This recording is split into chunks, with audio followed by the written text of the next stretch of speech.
Hey you all, I'm Maysha with As Long as You're Breathing. And as you all know, I talk about the things that I do in very practical, bear in a china shop ways so that you all can live in great big capital letters. And we had the conjunction of Jupiter and Neptune in Pisces yesterday. And I'm not an astrologer, folks, but I listened to my friend Sherry talk about it, and I listened to several other astrologers. And it all fascinates me because, of course, if the moon can move the tides like it does, imagine what the large planetary bodies do. And of course, we're all energy and we're all interconnected. But one report I heard really, really caught my attention. And the astrologer was using tarot cards to talk about it.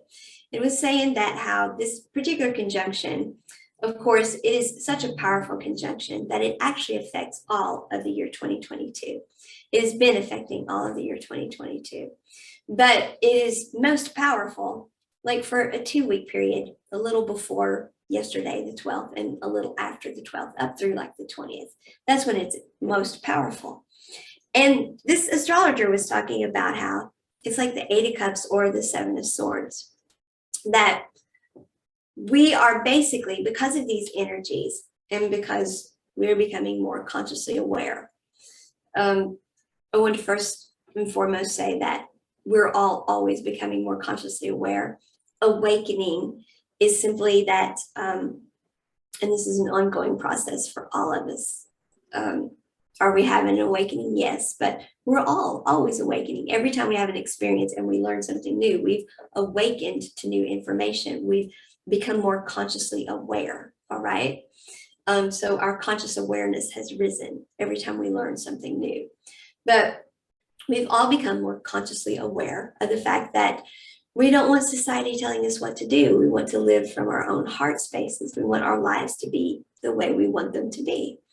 And this year, as people are becoming more determined to do this, they're coming into conflict with, what do I walk away from? What do I not? How do I do that? How do I balance that? What do I take with me? What do I not take with me?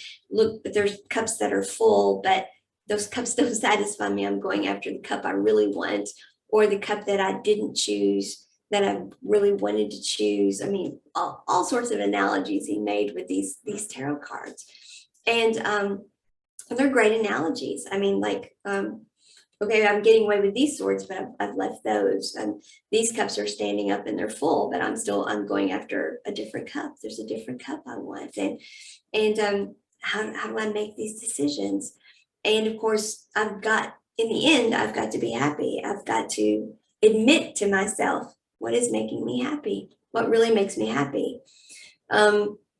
It's about coming out from under the illusions. It's about accepting the truth about what makes us happy. It's about not playing it safe. It's about balancing the two. Okay, I need to be emotionally safe. I need to be financially safe, but I also have to be fulfilled. And so that's what these energies are about. But when he was talking about these cards and how these people were, trying to make these decisions, and they were making the decisions, they're taking the action. We are going to take these actions this year. There's no doubt about it. These are the energies we're in. And we are making these decisions. We are doing these things. He said, here's the thing though. Some people, they're going to use the energy for the whole year to do it. Or some people are really going to take the concentrated energy of the 2-week period around the conjunction, the actual conjunction, and they're really going to quantum leap with those energies, and they're going to make the bulk of their decisions then and move on and act upon these things and make the decisions. And that really hit home with me, because you can take all your time on these 2 tarot cards in 2022, or you can move on in your chariot. You can be moving on, going places. You can go to the sun. You can have total happy fulfillment here. Find a new lover, or go back to an old one, or whatever.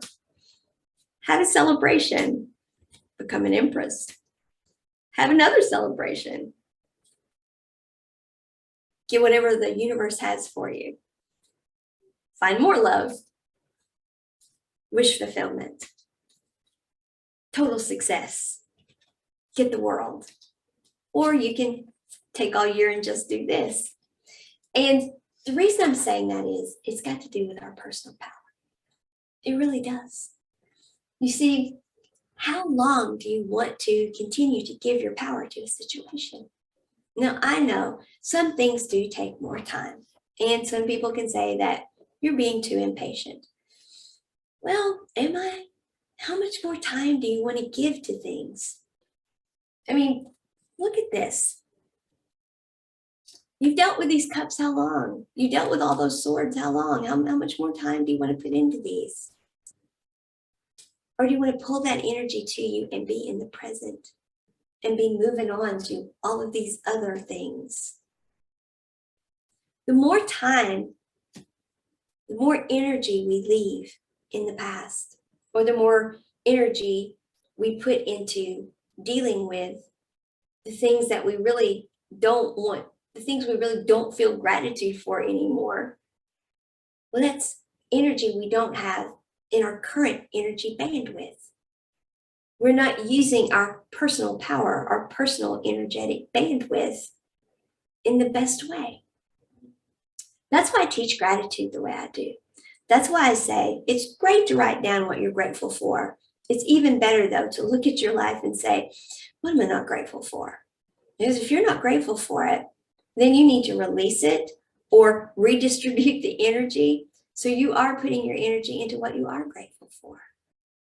So you can make these decisions faster and be putting your energy in what you want. Because the other thing about our personal power is it's also, well, it is our energetic bandwidth, but not just the energetic bandwidth we have for every day. It's the energetic bandwidth we have for the whole spiritual journey, our whole journey, our whole life. I don't want to take all of 2022 and spend it on 2 cards in the tarot deck when there's all these cards to be living. Now, granted, there are some traumas, there are some things that can happen that you need to spend some time on and get some support for. But we can quantum leap some things, folks. We can. We are energetic beings, and we were taught a whole lot of things about lingering in energies that we don't have to linger in. That is the beauty of what we now understand about healing. Healing does not have to be this long, arduous, painful thing to do. We can choose to release or progress from situations, raise the vibrational frequency of those energies, those denser energies we don't want to feel, transmute them up to the level, to the frequency of the energy we want to be in, and then pull those energies to our present timeline and use them right here, right now for all of this. So when I heard that astrologer talking, all the energy that we have with Jupiter and Neptune in Pisces for 2022, do I want to take all year to decide on these 2 cards? Or do I want to do it in a couple weeks and have the rest of the year to do all these cards? I want to live. I want to use my energetic bandwidth to live as much as possible in great big capital letters. So use energy management every day. Progress continually. The things that do need to take time to heal, that you do need to put some time into, put the time into them, of course. But don't overthink and ruminate and put more time and energy into something that's already taken years of your life already. How much more time do you want to give it? 2022, this much time? Or do you want to get this much out of 2022? What do you want to get out of 2022? I want the whole deck. I don't know about you. I want to live it in great big capital letters. I want to live every day that way, as long as I'm breathing.